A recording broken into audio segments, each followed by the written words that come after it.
pero meron silang assignment dito sa Maynila. Si Mother Aldred Ordonez, alam mo na si Mother Aldred, Ibaran o Pilihan.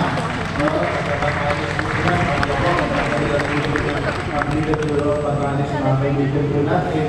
At yung din po ay si, ito rin, malayo po ng galing sa Sambales, pero guest priest po natin dito, malayo sa Tubao, Father Beck Johnson. Father Beck. At ito talaga malayo pinanggalingan from India. May lalayo pa dyan, no? The chaplain of Hamilton Medical Center, Father Joey Thomas. And our two guest priests, Father Manu and Father Roy. Sabi sa ito, nalayo ng mga pinanggagalingan, ano? Kala nyo malayo na yung Antipolo, no? Yung mga nagsisimba rito taga Antipolo, taga Manila, taga Cainta, no?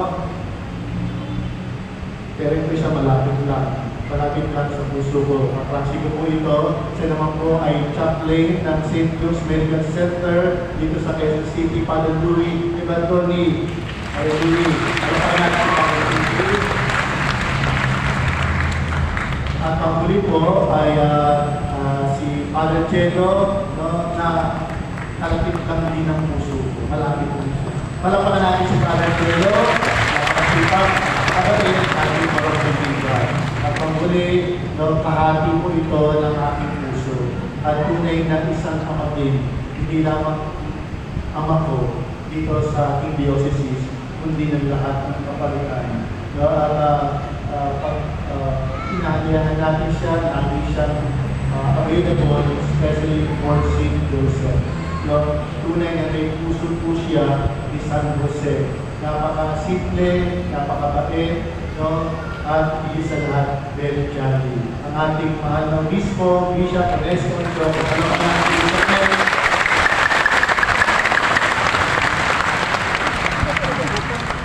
Nasa rin ba yung mahal ng Bispo?